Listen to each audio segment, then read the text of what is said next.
месяца.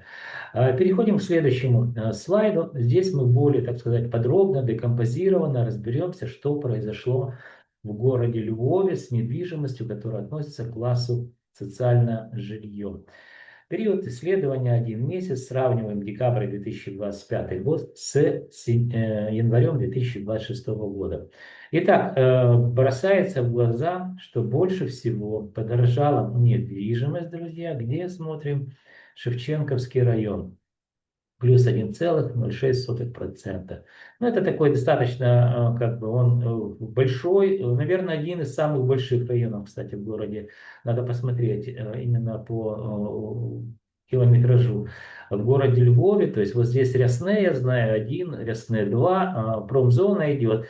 Даже часть, к центральной части относится города Львова, вы видите здесь, да, здесь дорогое, недвижимость дорогая. Мы видим, что подорожал на 1 целых квартиры данного класса 0,06%. Меньше всего подорожала недвижимость в Галицком районе, это центральная часть города, плюс 0,84% за месяц, напомню. Следующий слайд, очень быстро пройдемся по аренде, класс социальное жилье. Видим вот здесь красный шрифт, видим, что за квартал, здесь мы сравниваем третий квартал, сентябрь месяц с четвертым кварталом, декабрь месяц, да.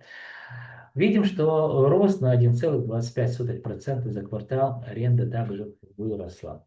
Переходим к следующему слайду. Это слайд, друзья, показывает нам, что произошло на рынке жилой недвижимости города Львова на протяжении всего, так сказать, периода войны.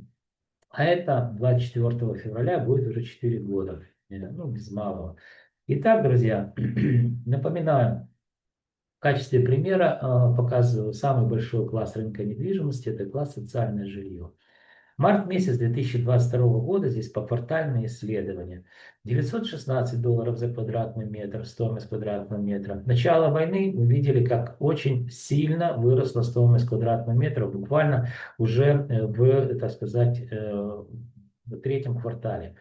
Потом незначительный спад был, и опять видим, как стоимость медленно, уверенно растет. Итак, сравнивая, естественно, январь 2026 год, внизу таблицу показываю вам, с мартом 2022 года, мы видим, что на 12%, 11,79% стоимость квадратного метра выросла. Друзья, вот мне там многие пишут, Андрей, да что это за цифры у тебя? Да не может так рынок недвижимости если вести. Да вот он вырос там на 60-50%. Ну вот, знаете, это разговоры, друзья, для, как она называется, для приезжих. Да? Если у вас есть такие данные, если вы готовите такие исследования, ну это я обращаюсь к тем людям, которые мне пишут подобные глупости.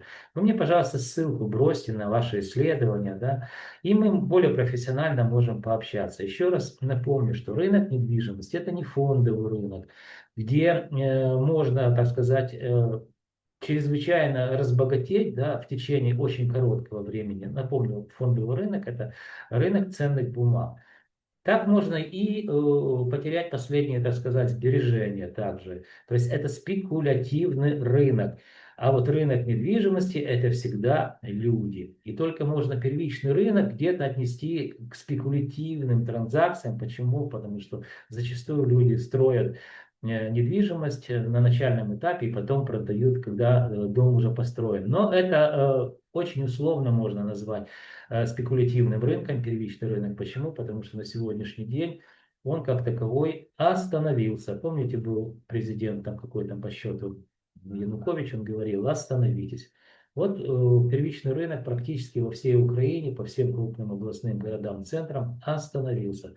Итак, зафиксировали, что 11,79% выросла стоимость квадратного метра за 4 года войны. Кстати, кто смотрит меня постоянно, в городе Одесса примерно же на эту цифру, по-моему, там 12 или 13% подешевела недвижимость. А в городе Днепре там на 14% подешевела недвижимость за 4 года войны. Я просто вам рассказываю, как ведет себя недвижимость в разных, так сказать, регионах Украины. Переходим к следующему слайду. Здесь у нас вторичный рынок эконом-класс.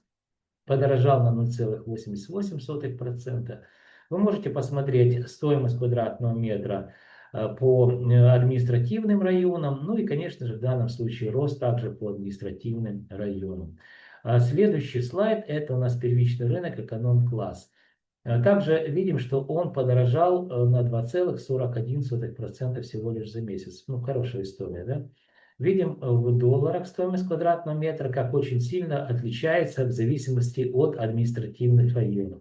Ну и рост, опять же, в процентном соотношении всего лишь за месяц. Следующий слайд. Здесь квартиры комфорт бизнес-класс, это первичный рынок. Также подорожали на 1,64% за месяц. Можете посмотреть в абсолютных цифрах в разрезе административных районов. И, конечно же, в процентном соотношении рост за месяц. Ну и последний слайд, где мы разбираем краткосрочные процессы длиной в 1 месяц. Здесь первичный рынок у нас квартиры элитного класса. Осталось всего лишь 2 района. Это где компании-застройщики строят, так сказать, вот это жилье, которое соответствует данному классу. Это Галицкий район, видим, это центральная часть района. Ну и Шевченковский, я о нем вам говорил, он очень такой длинный по территории. А вот это там буквально небольшой пятачок, я так понимаю, там свободная земля была, но она безумно дорогая, естественно. Поэтому вот на этом пятачке мы отслеживаем квартиры элитного класса. В целом рост на 1,40% за месяц.